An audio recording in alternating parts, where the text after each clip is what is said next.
Good morning, everybody. Welcome to the morning meeting on the day of the release of My Life as a Showgirl. That's in quotes. It's not actually my life as a showgirl. It's Taylor's life, and we'll be devoting most of now. We're going to talk about the shutdown. Congressman Mike Lawler of New York, a fabulous political analyst, will join us, and we'll pepper him with questions. And he's not a Swiftie we did. analyst. He That's might not be. why he's... We didn't tell him this, but there's a new negative ad running in his district against him, and we're going to give the congressman a chance to annotate it with what we call political science mystery theater. So stay tuned for that in just a moment. Not much else going on except for the shutdown, but we'll talk a little bit about the president's deciding that once again, Congress is not a co-equal branch and he can declare whatever war he wants without hesitation or co-equal branch checking. What do you call that? Balance, separation of powers.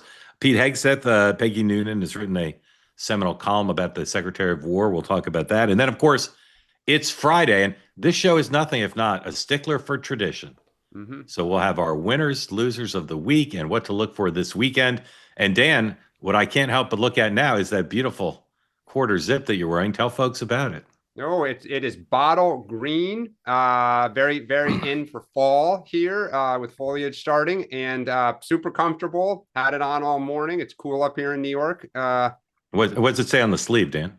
It says no smack in the chat. Yeah. That goes for our house, the show, anywhere. Mine says conversation like another. Sean, do you feel bad for our community that they can't own stuff like this? If they watch us wear it and they're like, man, that's so nice. I'd love to be part of the two-way family and get that stuff. Do you feel bad for them?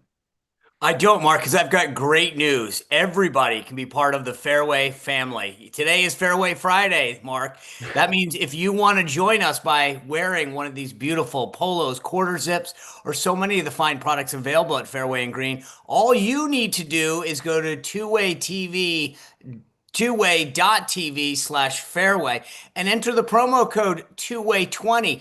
And Mark, guess what? That gives you 20% off all items on the Fairway and Green site. That means Two-Way, the morning meeting, or any of the other exceptional products. And as we hit fall and head towards those holidays, nothing says I love you like a Fairway and Green product. All right. If you missed Two-Way tonight, last night, we tried to be forward-looking here, but we had Mark Caputo and Rachel Bate on. My dad made a cameo to explain how reconciliation, the history of the reconciliation process. And then, because we have zero credibility with you, but the fellow members of the community do. Here's a guy who just came on last night sporting some Fairway and Green merch. And here's what he says about the quality of the Fairway and Green two-way morning meeting items. Yes, sir. I really enjoyed this pullover, by the way. Oh my goodness! Which one did you get? Oh, that's it. I love that one. And Mike, have you owned any Fairway and Green clothes before now? I have not, but I will though. Just tell everybody how high quality it is. It is extremely high quality. I'm a fan for life. I'm going to buy more. Yeah, all right.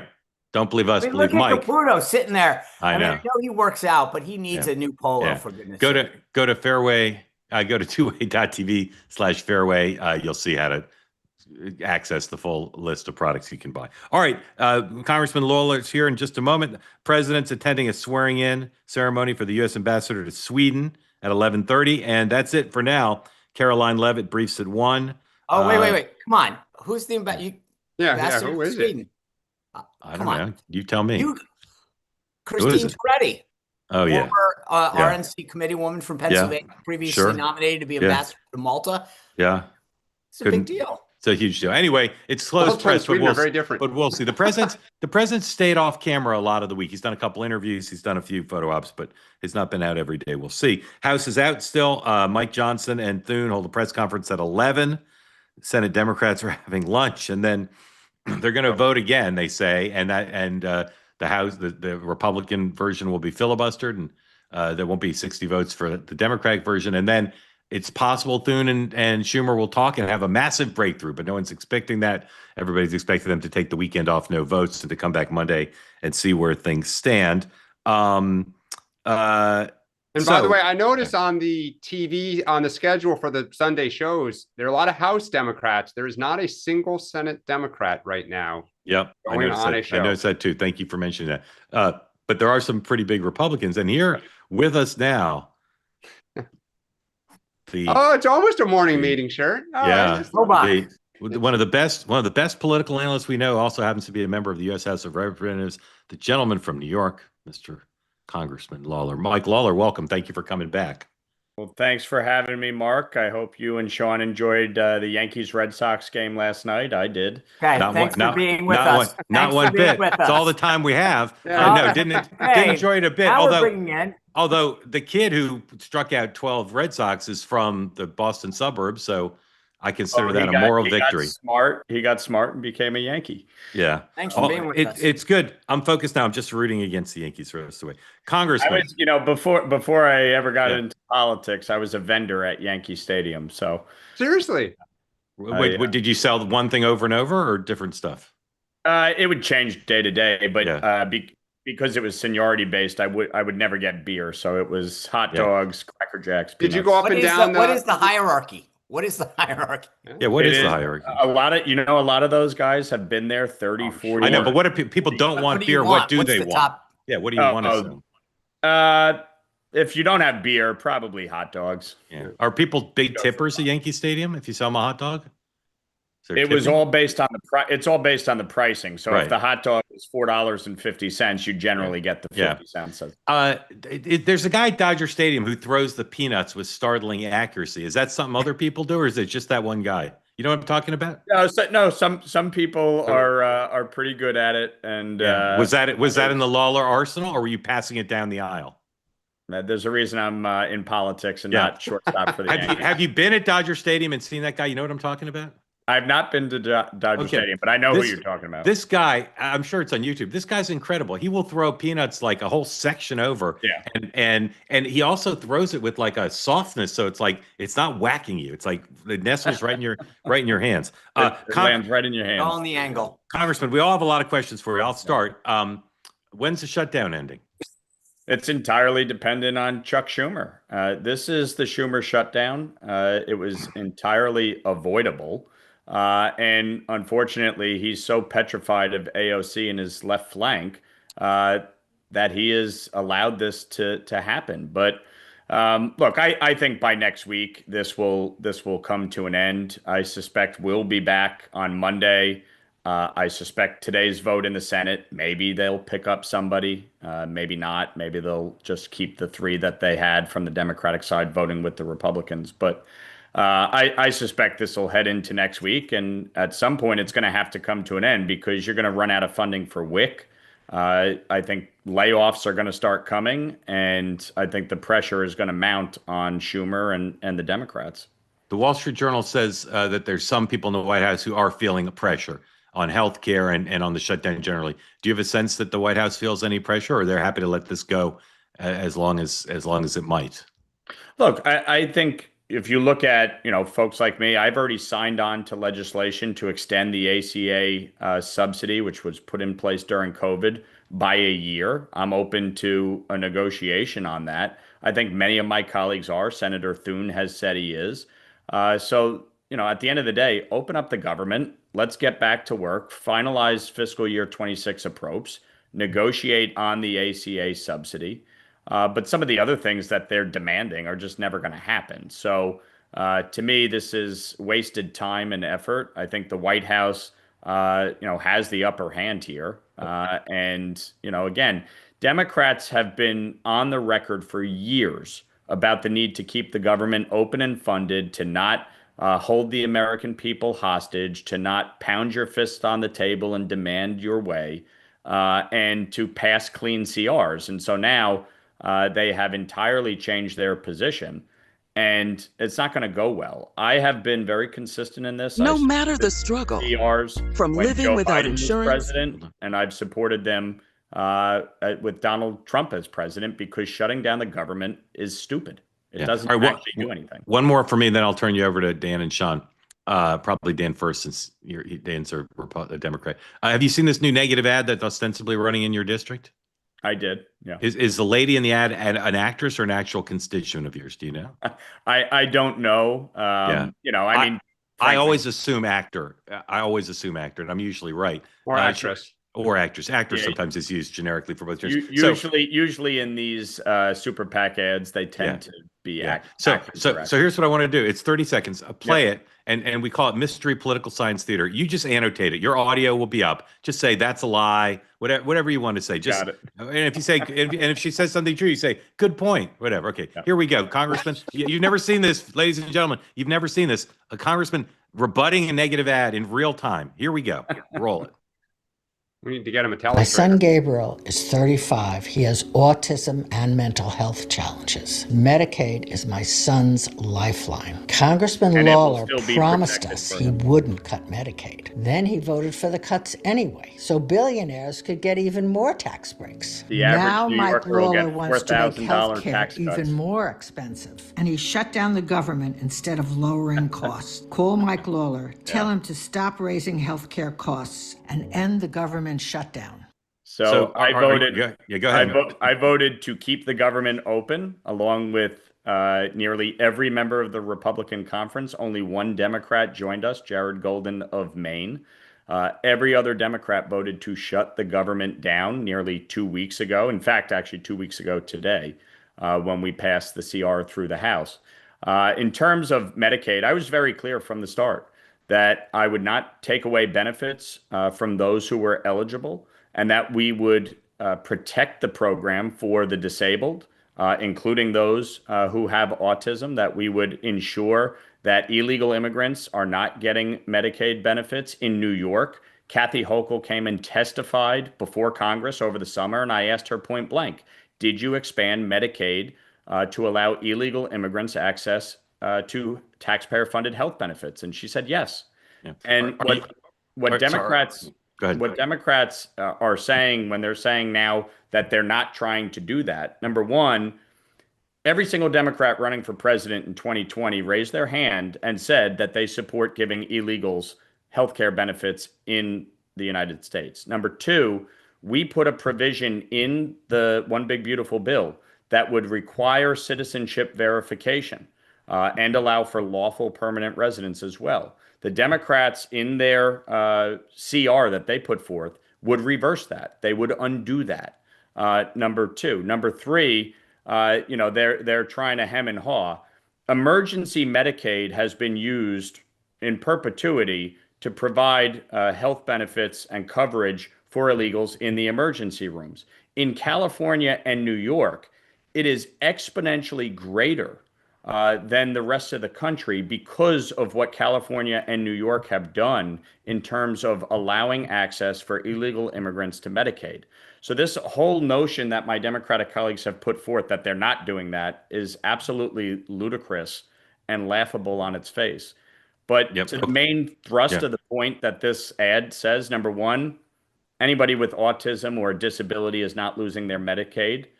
Number two, I was very clear about what I would support and why, and I did in the bill. And number three, I voted to keep the government open and funded. It's not the first false negative ad run against Mike Lawler, and he still has a seat. Dan. Congressman, sometimes these shutdowns really resonate at home and sometimes they don't. Are you hearing from constituents, or so far are they not really feeling and paying much attention to this? I think they're just disgusted by the whole episode. It's unnecessary. I think most people know that I voted to keep the government open and that I've always been consistent in that, regardless of who the president is, whether it's Biden or Trump, during my time in office. So I haven't heard, a lot about it in terms of, the response or anger. I think most people are just waiting for the show to be over and for the government to get back open. Sean. I have three things. I'll just ask them all at once. And then you can, to Dan's point, President Trump's talked about canceling that New York and New Jersey tunnel. Is that resonating at all? Two, there's thought that Kirsten Gillibrand may be one to fold. Do you sense that that's true or not? And then three, how unified do you think the conference is? Great questions. I came out against the proposed cuts to Gateway and the Second Avenue tunnel, as well as the Homeland Security grant cuts to New York. I've been working with the White House and OMB to reverse that. But I guess the question might be, do people? Yeah. No. But people are definitely aware of it, and Yeah. people are raising it as concern. I've spoken to my locals, my sheriffs, my police departments. Obviously, a bunch of labor is concerned about the infrastructure cuts. So I've been fielding a lot of calls on that and working with the White House and the administration to push back on that. Is Secondarily, conference unified? conference is very unified. I don't see the conference moving at all. Nobody's willing to negotiate with the Freedom Caucus when they do this, let alone the Democrats. So I don't see anybody budging on this. It's going to be a clean CR. And the other one, Sean? I just said there's some belief that Gillibrand may Oh, be. Gillibrand, sorry. Yes. Is there any thought does that have any resonance? Look, I think Kirsten at times is been a little bit more bipartisan than some of her colleagues and is willing to work to get things done. I'm not sure where she is on this, though. I mean, she's the chair of the DSCC, so she's got to kind of toe the party line in some respect. And if Schumer isn't there, I'm not sure that she's going to budge. So we'll see. I would hope Kirsten would open up the government because this is really foolish. And she's always supported clean CRs in the past. But we'll see. I think she's kind of in a little bit of a predicament too, given some of the changes in New York with Zohran Mamdani and AOC and others. Yeah. All right. Before you go, Carson, great team here found some video of you from your days at Yankee Stadium as a vendor. So here it is. This is Mike Lawler at Yankee Stadium, 201, please.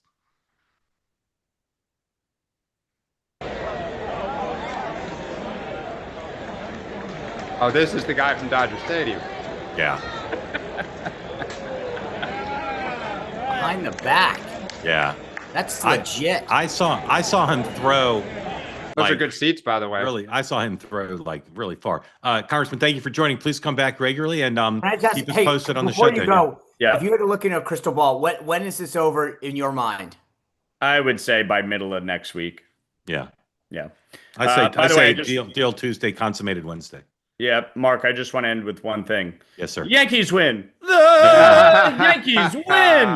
Yeah. I'm sorry we shut. Thank you, Congressman. Great to see you come back regularly. Those who don't know, that would be Michael Kay, Yankees radio for many years. Thank you, Congressman. Grateful to you. All right. Reminder, if you want to get in on the conversation. So good till then. So good till then. If you want to, yes, you ruined the whole thing. Don't have him back. If you want to get in on the conversation, you're here on the two-way platform. Please raise your hand. If you're watching on X or YouTube, we're happy to have you here. We'd like you to show, as Congressman Lawler always does, peace, love, and understanding towards all, presumption of grace towards all. And Dan, what's our policy on smack in the chat? Don't do it. No smack in the chat. Oppose. We oppose smack in the chat. Nay. All right, I got a few more elements. We have a few more elements. Go ahead. Are we going to move on before we move on to Shutdown? I just want to make one point. No. I got some Shutdown elements to show. Okay. The Congressman's appearance here scuttled the normal schedule. Got to remind everybody, this program is sponsored by the good folks at Take Lean. Fad diets are out. What's in for some people are those injectables, the GLP-1 injectables. But trust me, that's not for everybody, to say the least. Oral supplement Lean, created by doctors, is not an injectable, and it's something that will help you maintain healthy blood sugar, control your appetite and cravings, and burn fat by converting it to energy. You can get a discount now. Go to takelean.com. Use the promo code MARK for 20% off. This is going to allow you to control all those things in a way that will keep you from doing the last thing in the world you should do, which is weight cycling. Lose weight in a medically guided way, slowly, steadily, rather than gaining and losing weight with a fad diet. So again, try the products now. Takelean.com. Use the promo code MARK to get 20% off your entire order. All right, as I said, a few more things we want to show you. This is Hakeem Jeffries. I don't know what record he's trying to set, but I believe the most cable news hits in a 5-day period. I think he's shattered the record. Here he is this morning on Morning Joe again. He's like taking Lemire's job. He's just on every day. Our position is cancel the cuts, lower the costs, save health care.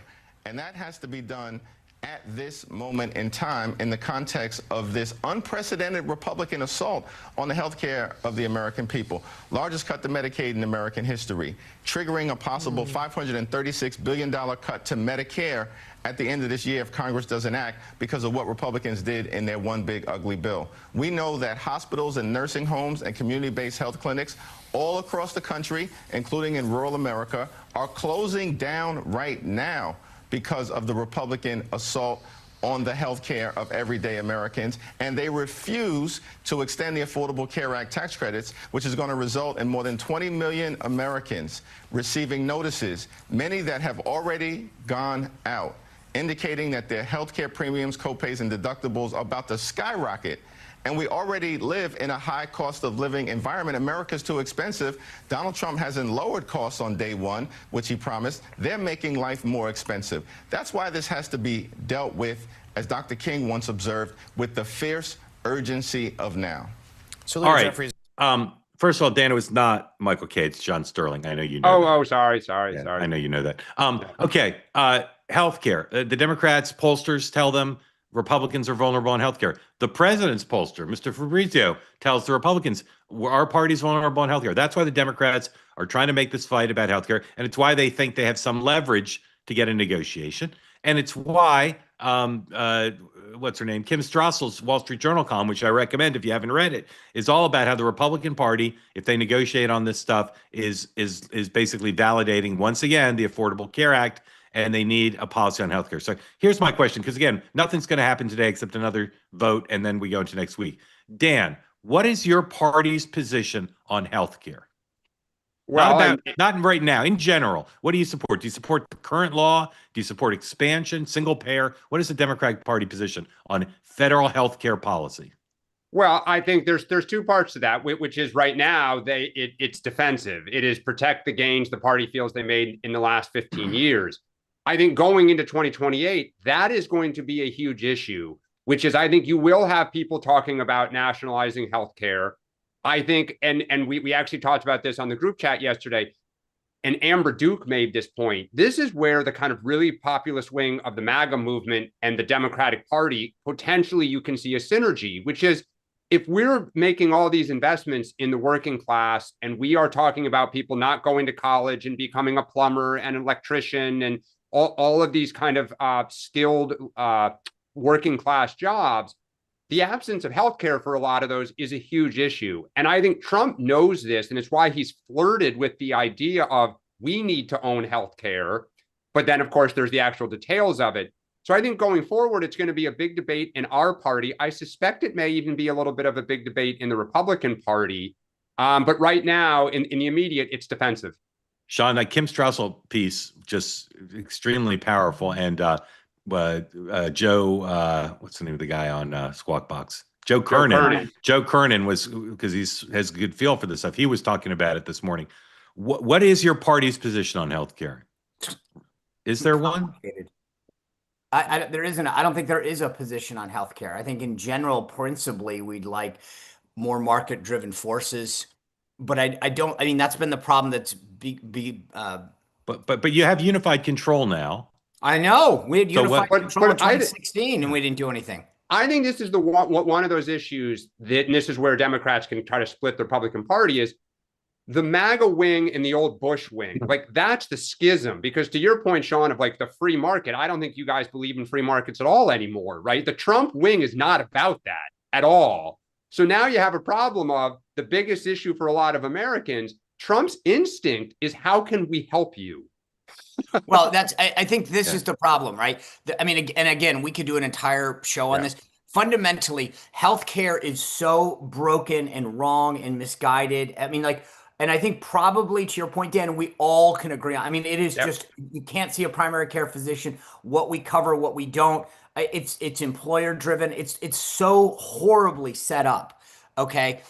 So to your question, Mark, I mean, what I believe we should do with healthcare there is no consensus. And this is literally the problem we had when we came in the first Trump administration. Everyone goes, we need to undo Obamacare. And then we all looked at each other and said, like, and then what? And there was no unified plan. There's no consistent thought of where we are as a party. except to admit that we don't like the current system. It's too right. And so that's the problem. And I think that's what's going to be guileless right now is that we're going to say we're not going to support these ACA things, but we've got nothing to replace it with. There's not, I mean, so this is the fundamental problem right now, and where we really need some leadership and some thought put into it. All right, you're both of you, just whatever closing remarks you want to make on shutdown, then we'll cover just lickety split a couple more topics, winners and losers, look for this weekend, and then we'll get to everybody's questions. Sean. So right now the plan is for the Senate to vote later this afternoon. Likely it'll fail again. And then they're going home for the weekend. I will say this to every Senate Republican. TSA is working without pay, Border Patrol is working without pay, active duty military is working without pay, and military reservists can't even work. They cannot drill under current law, right? You, members of the United States Congress, House and Senate, are by law being paid. Do your damn job. Stay and vote over and over. The idea that Senate Republicans are going home is disgusting. Stay, show leadership, vote. Well, by the way, they're not all going home. There's 20 of them going to Sea Island, Georgia for an NRFC retreat this weekend. Yes. Let's hope. I wasn't going to bring that up, Dan. Let's hope as some is DNC. Our party. We're not clean on this. Everyone's going to raise money this weekend. Let's hope some DNC tracker is working as a waiter at Sea Island and has like a I don't think GoPro. you're going to need that. Yeah. I mean, the lobbyists will be posting photos on Instagram. Dan, and anything else you want to say about the shutdown? I actually think going home, I'll be very, and that's why I asked Congressman Lawler. When I've talked to Democrats, including last night, some chief of staffs, nobody's hearing from home that end this right now. Yeah, so I think very little. What Democrats are hearing is the interest groups are lighting up the phones saying, don't cave, don't cave, don't cave. So I think if they go home, and to Sean's point, if trash is starting to not be picked up, if the TSA lines start getting a little longer, then I think Democrats will feel the pressure and this could end in 48 hours. But as of now, no Democrat feels pressure other than we know we will start to feel pressure soon. Yeah. And there's some Senate Democrats who are saying the Trump vote show of cuts and threatened cuts is making them dig in. It's not making them back down. Sean, go ahead. Yeah, I mean, look, I think the White House, in terms of optics, is playing this beautifully. They've trolled the Democrats really well. They've made the point. They're putting out all sorts of stuff. They actually are working with interest groups across the aisle. There's a story out in Axios today about how they're working with the Teamsters and other groups. You got to give the White House a lot of credit for how they've messaged this. Now, Senate Republicans need to do their job, though, and actually show up and stay down, because the idea of to your point, whether it's tracker or just nothing happening is really sad and pathetic. I mean, I don't know who thinks this is a good idea. But fundraisers. All right, two yes, no questions for each of you, and then winners and losers.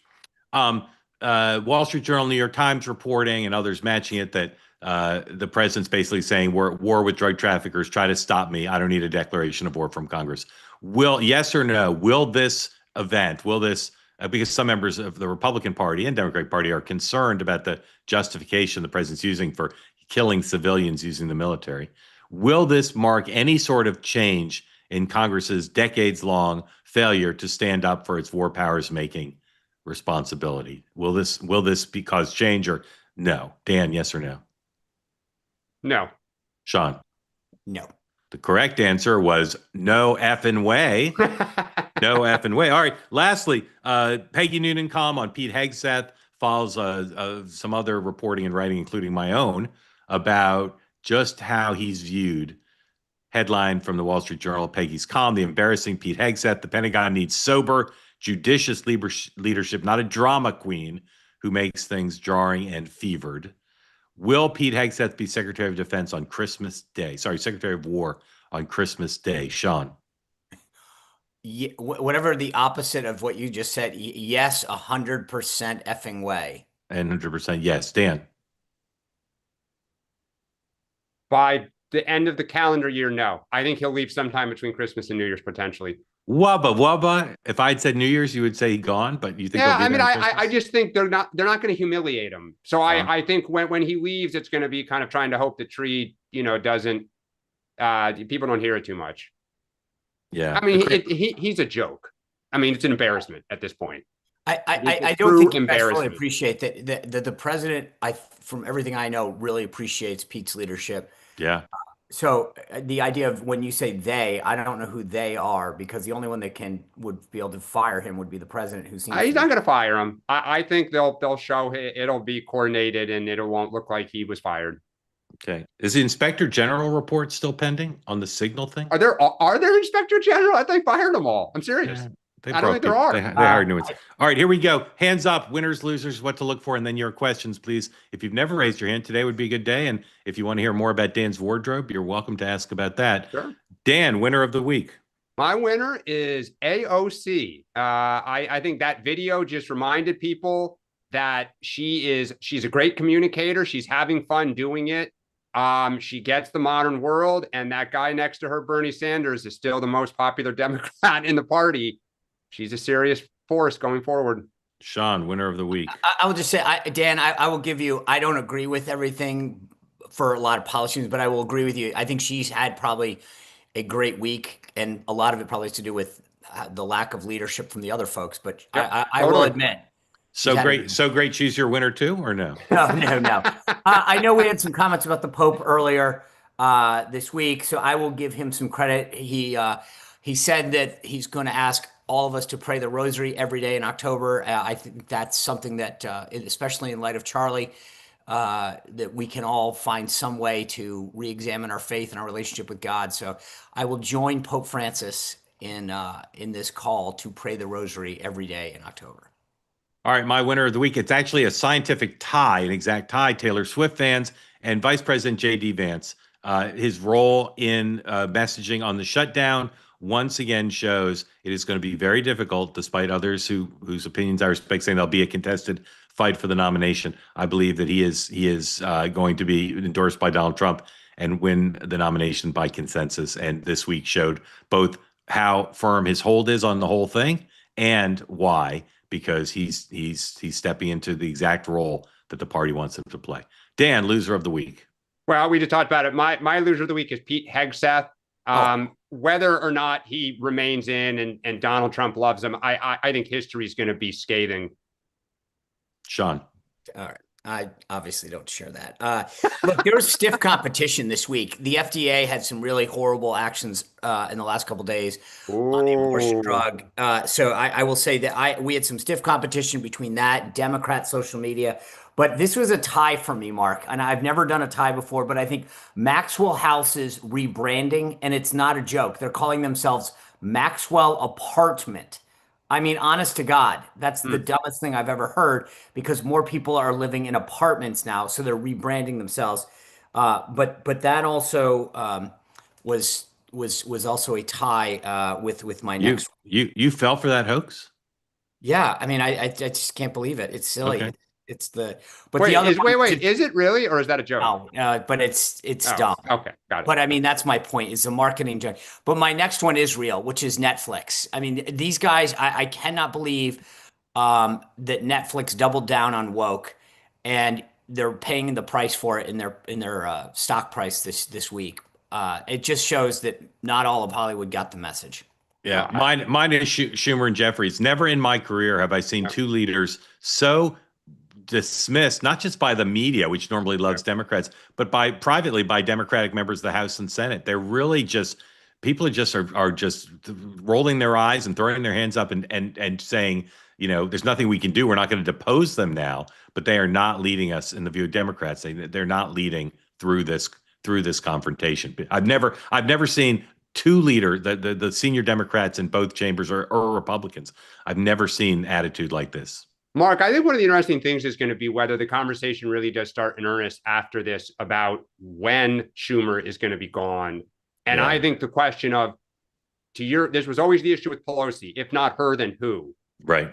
But there are people around, and I am going to be very curious about Jeffrey's leadership team, because you look around there and do they keep hugging him and saying we're all one team? Yep. Or does the caucus start to kind of filter apart? Sorry to interrupt. Jump over to Fox News, please. Oh, Mike Johnson.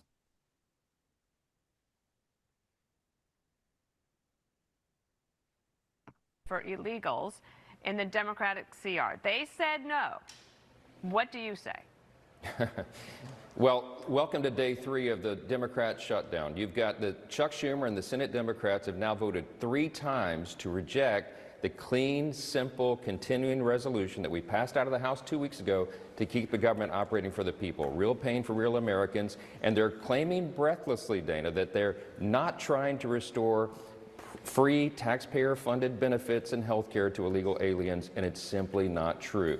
I would direct everybody right now, go to speaker.gov, okay? That's my official website. We put right there on the first page the evidence. I have the receipts, okay, as Bill said earlier. Chuck Schumer filed a counter proposal, a counter continuing resolution when they voted ours down. And what is in that? If you go there on the page, you'll see, go to page 57, it's buried in their document. But it says in that section 2141, right there, Chuck Schumer filed it.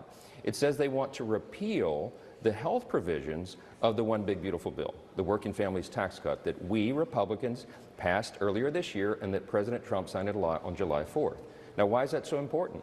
Because, Dana, that's where you'll find they want to add back in almost $200 billion of taxpayer funds to give free stuff to illegal aliens. 100% in writing, not a Republican talking point. It's Chuck Schumer's own document. Wow. Okay, so you've got that. And you've got a few moderate Democrats in the Senate who may crack. We'll see when this vote goes down, and they may stay strong. Jean Shaheen is one of them, and she came on Fox yesterday and was talking about, well, there are a lot of people in districts where President Trump won who could be in peril if these health care subsidies lapse. Here's what you said. Here's her argument right now. Health insurance companies right now this month are setting those rates. So we need to get together. We need to address this. This is an issue that affects both Democrats and Republicans. You know, over 70% of people who are getting those health insurance subsidies are in states that President Trump won. 56% of them are in Republican districts. That would seem to be pretty overwhelming, and I'm sure you're aware of this, and I imagine a lot of those folks live in Louisiana. What would you say to that? Yeah, Bill, we're all aware of this. It's a total red herring. The Democrats have grasped onto a December policy issue. What she's referring to there doesn't expire until December 31st. We have 3 months in Congress to work through that issue. It has nothing to do with the September stopgap funding measure that will merely we can dump keep out of the this. government open for the people. We'll monitor it, see what he says. Dan, what are you looking for this weekend? I'm looking at Senate Democrats to see, but we just talked about this a minute ago, whether or not they start to feel a little bit of pressure, because like you, Mark, I think Tuesday of next week is when I expect this to start moving. In this counter proposal, they want us to kill that. Okay, Sean. I'm looking for Navy to go 5-0. They're playing Air Force tomorrow at noon. And I've also got an exclusive interview with Kamala Harris tomorrow on her book that's dropping midday on YouTube. So I know that's going to be a shocker, but it's by the way, the report of Harris talking to Schumer about the shutdown. I mean, what? Yeah, I'll be looking to see which of you are talented enough to watch baseball and listen to the Taylor Swift album at the same time. Oh my God! It requires iPod coordination. Melinda, multiple screens. Yes, multiple screens. Okay. Melinda, welcome in. Thank you for being part of Two-Way. Tell folks where you are and what's on your mind for Sean and Dana. Longboat Key, Florida. Yeah. And nice place. It's nice. It's a nice place to live. I'm very lucky. And I consider myself an independent. I voted twice for Obama and 3 times for Trump.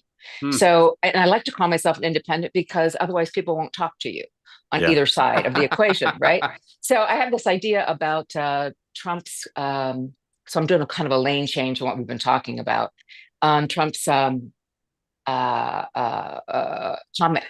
side, that this whole business with the sombrero and the mustache is really a takeoff on when they were calling him Taco. And he's been simmering that taco thing for, months now. And this is his way of getting back, like, now you calling me chicken? Now who's playing chicken with them? So I just like that. That's kind of a funny thing that I think is going on with him. Yeah.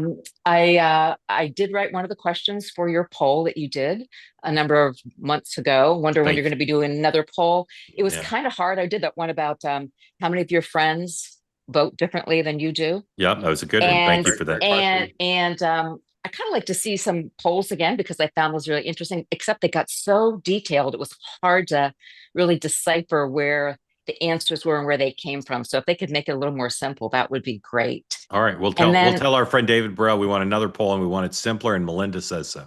And then at the end is earlier this week, you had a gal on, I think her name was Karen, and she was talking about how there are those of us that are willing to go down some bumpy roads to get the country back on track. And I think that this plays to the middle and it plays to the right and to the left, that we're willing to do some things. And why don't politicians believe that we can hear the truth, that we know that this ship to get it righted is not going to take 60 seconds, 60 minutes, like an episodic TV show. Like, how do we let y'all know that we are in for the fight because we were going the wrong direction and we want to see it turn around? Great question, Melinda. Really good. Sean. I think the funniest part about this is when people ask me about how do I be more like Donald Trump, I'm like, what Donald Trump is just raw and authentic. And he is who he is. And then everyone goes, that's great. So like, it's almost like they can't get the message through. And this is, I think this is what I'm getting out of your question, which is like, why can't they just be themselves? And every time you talk to one of these guys, it feels like there's a switch that goes on and it's just like, the CR section 427 will mandate that OMB reverts back to, and you're like, okay, like, I agree with you. I think so many of these guys could do themselves just a ton of benefit if they actually spoke a little bit more real and clear and not tried to tie themselves in knots. We happen to have Karen right here. There she is. Karen, have you gotten a lot of feedback from your appearance? How's your campaign? Well, it's funny because I kind of like, for a normal person, I went viral a little bit. Yeah, you did. Yeah, it was kind of, my husband was at work and I got a text like, what the hell, you're on my Twitter feed. So that was pretty fun. I would say the feedback I got was exactly what Melinda is saying. I was talking to, I was showing my parents, who I've really never talked about it with, my in-laws. And they were like, that's how I feel. Why doesn't anybody, just like Melinda is saying, kind of the same thing. I think there's 70% of us in the middle that feel this way. Yeah. And it's either both ends are so loud that the 70%, that's the silent majority, doesn't get heard. Melinda, are you married with kids? Married, no children. I have 2 dogs, though. Does that count? I think one of the things that I have found over the last several years, and it's kind of through COVID and coming out, is that people didn't feel like they could speak out, right? And one of the things, I remember there was a case in Northern Virginia of a woman who worked at Verizon, and privately she was telling people certain things that she felt, and somebody started to call Verizon HR and say, this woman works for you, she's a threat to our community because she believes she's spreading conspiracy theories. And the woman had action taken against her, none of which had happened at her work, et cetera, et cetera. But the point is that for so long, people have felt like, I can't say anything. And I think what's happened over the last 12 to 20 months is that there's been a feeling that I can say things finally. I can speak out. And there's an ability to feel like I'm not going to lose stuff. And we talked about this months ago, but the idea of walking safely down a street in DC with a MAGA hat was like a death sentence.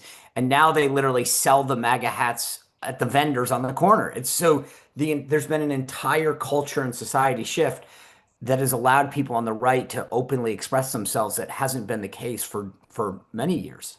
Karen, go ahead, Dan. Oh, I was just going to say, I think this is always an issue of how long is the silent majority willing to give the leader time to make the change. I mean, this every president, I agree with you that the two wings scream, well, January 21st, you didn't fix everything. So that's it. You're full of it. Like you should be gone. And most Americans say, no. I'll give you a period of time. The issue is once there's a break, it's really hard to regain it. And so I think, for Joe Biden, I think the withdrawal from Afghanistan started this idea of you're incompetent and you don't really, you had run on experience, et cetera. And it was so vivid and jarring to so many people that if you look at his numbers, they just never recovered. Like they went down and certain groups left and then you had inflation. So to your point, I think most Americans are willing to give Donald Trump the benefit of the doubt. Most Americans are rooting for him to be successful because that means we are successful as a country. You as a citizen will be better for it. The question is just at what point, right? Like the talk about bailing out farmers. Farmers are getting frustrated, really frustrated in parts of this country, and they know it. So they're like, how can we get them $15 billion to try to satisfy them? Yeah, Karen, that's the challenge. Karen, you know that one of the greatest political consultants alive today, Dave Carney, lives in New Hampshire. I don't know if you know that or not, but I think we should all get together with Dave, and I'm shifting my focus to having you run for Senate to running for governor. 2-year term. It's a 2-year term. That's better. I can stay in New Hampshire. Yeah, exactly. Got to spend some time in Concord, but whatever. That's much more viable. I'm right near Concord. That's much more viable. Melinda, just a quick survey. Would you be willing to donate to a super PAC to help Karen get elected governor? Absolutely. And would you come up and volunteer door knock for her? Well, that might be a stretch. Okay. I don't know if I would door knock, so don't worry. My heart would be with her. That's a long way from Karen, are there flights from the Manchester airport to Florida? I think there are, right? Oh, yeah. Have to be. Yeah.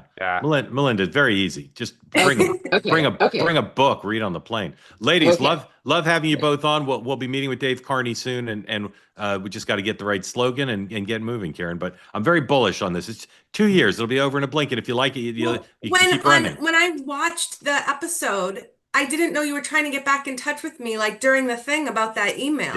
Yeah. That's all right. That happens. Yeah, it happens. Thank you both. Come back regularly. Have a good weekend. Taylor Swift album, if you haven't listened to it yet, I recommend. By the way, what do you guys make of Corey Lewandowski flirting with it? I assume that's just a complete power play. But it's not real. Not real. Okay. All right. Here's Alex. And we haven't talked to Alex in a while. And Alex may want to run for something too. Alex, what do you want to run for? I actually already ran a Board of Ed campaign back in 2021. So I did my. How'd that go? You're in Greenwich? Great. Is that where you are? I'm in New Canaan. New Canaan, yeah. It's actually, it's very different. I'm actually from Wilton, right in between the two. So okay, yeah, we're more similar to Wilton. But yeah, so thank you for calling on me. I wanted to thank you for the Charlie Kirk episode yesterday. When my son was diagnosed with T1D, Charlie really helped me through that. So I'm grateful to him for helping me get back to my faith. And then when he was assassinated, I decided that I was going to read every book on his books to read list. And I just finished Age of Entitlement. And at the end of the book, it said, in a culture that has shamed people for 60 years, the only way out of that is to find someone who will be shameless. And it was the lead up to Trump 2015 election. And in 2015, Trump was the shameless person to lead us out of what had felt like 60 years of shame. And then in 2020 through 2022, it wasn't just 2020 through 2022, a lot of us, and I wrote a book about it, 50% of us decided we were done too. And we were going to be starting to be shameless too. And I guess my question to you is the disconnect here? Like, I love what Pete Hegseth said the other day, and I'm loving the memes. And I think the reason a lot of people say the left can't meme is that they were never shamed. The left wasn't the party that got shamed. It wasn't the people that got shamed. And so if you're not shameless, it's hard for you to kind of take on that character of the shameless, like the Trump trolling. And so my question is this actually what's happening? Is it we are finding shameless characters to lead us out of an era that 50% of the country felt shamed for 60 years? Yep. Great question. Sean first. I think the way you framed it was fantastic. It's sort of, if you haven't felt it, if you don't know what it's like, and again, as I've said before, this isn't something that started yesterday. For me, it goes back to 1993 when my college speaker was canceled because they didn't like a view that he had. I mean, this has been going on for decades. And so to suddenly see us back on top and willing to fight back and doing it well and funny and all this, it's like a team that you never thought would have a winning season suddenly being like, we're going to the World Series. Again, this is the wrong metaphor today of all days. But it's like, I feel like we're going to the World Series ideologically. And so you're right. Anyway, but hey, by the way, what's the makeup of the new Canaan? Is what is that, Republican or nonpartisan? It's kind of funny. It's been a town run by Republicans for 60 years. That's what I would have guessed. It's a very Greenwich. I will say that I am part of the new right, and New Canaan is a stronghold of the old right, and so there's major infighting there, and then also after COVID, every liberal that hated the policies they voted for in New York moved to Connecticut towns and are now turning us more purple than I'd like. So, Dan, question or comment? Yeah, I mean, I think it's interesting because, you know, in the 70s with the Nixon silent majority, in the 80s with Ronald Reagan, even in the mid 2000s with George Bush after 9/11, like it was cool to be a Republican. Like it was not the cancel culture. Like, at least that's, you know, my perception in big parts of this country.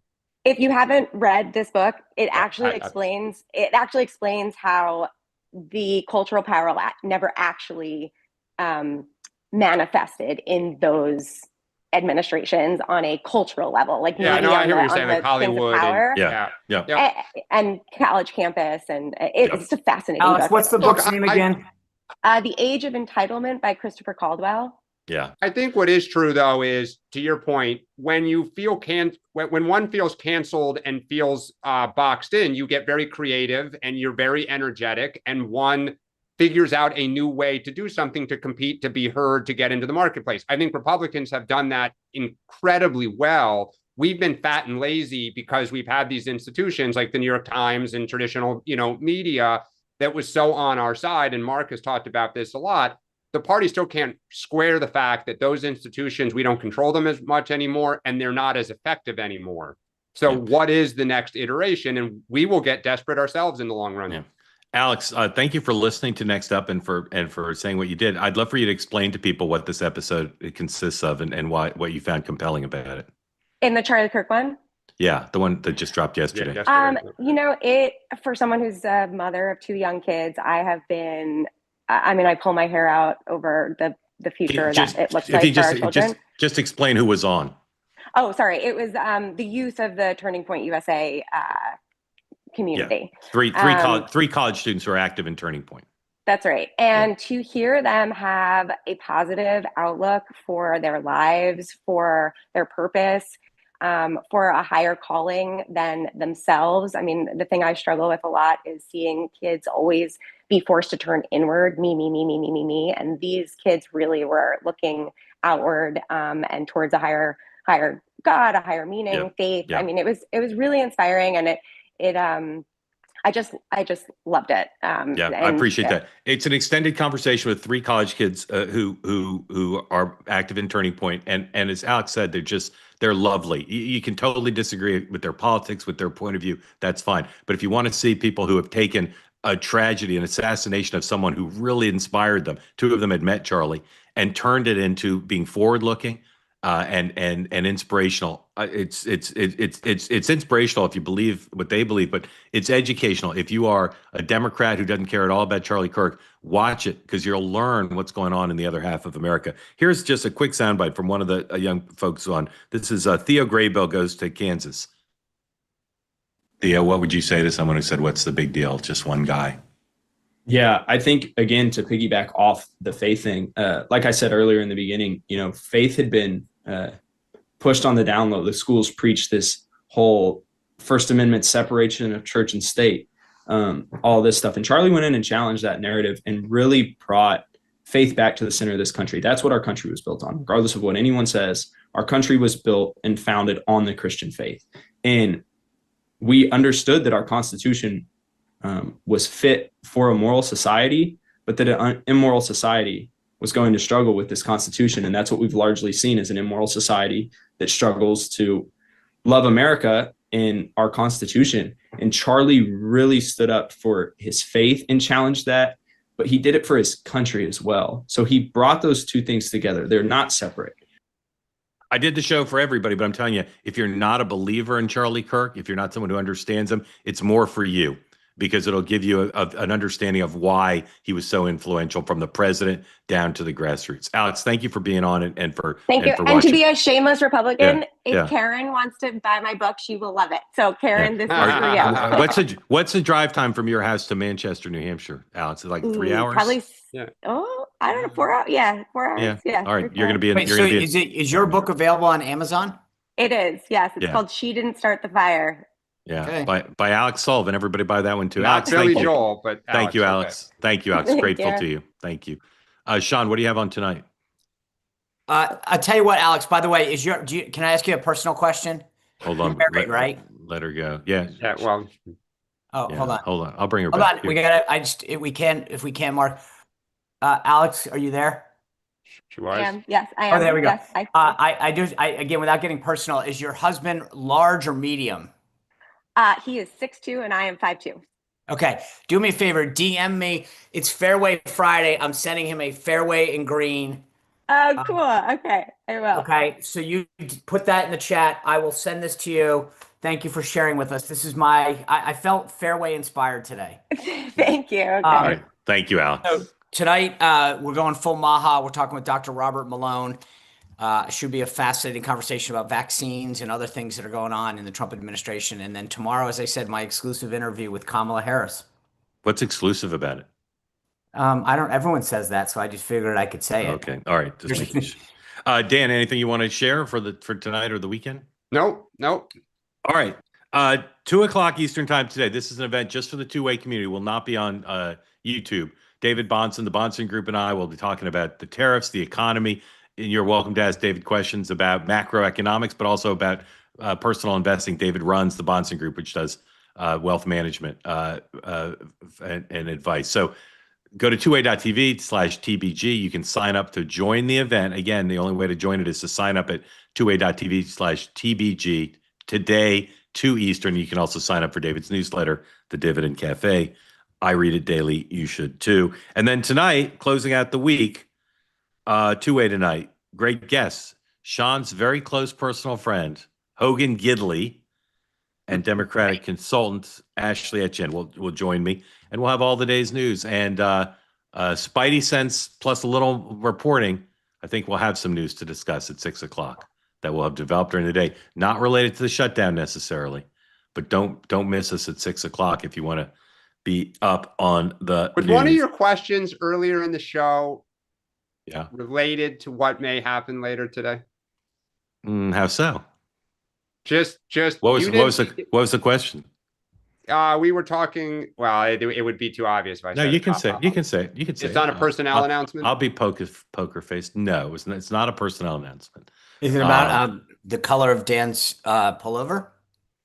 It's not. Although again, I'm so struck by that color, Dan. It's like a black, gray. Yeah, I was not going with green. I don't know if your camera's not adjusting. Yeah.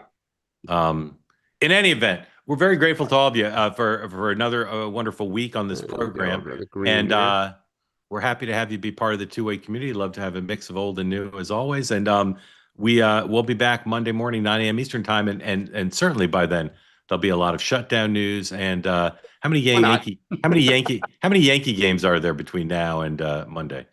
Just the weekend. Doesn't matter. It starts tomorrow, Saturday, Sunday. Yeah, but Saturday, Sunday. So the Yankees could be down 2-0 to Toronto, or they could be up 2-0. Yeah, I will say it's football season. Who cares? I would say this system where all 3 games are in one stadium is well. They had to make the regular season matter. That was the big thing that the owners and the players. Let them have 2. They don't. No. That's the idea. Like go earn it during the regular season. All 3 is ridiculous. You might as well not play. How are they supposed to win 2 out of 3 on the road? It's ridiculous. Yep. Ridiculous. Thank you for watching. Have a great weekend, and we'll see you Monday. We'll see you at 6 as well. Good day.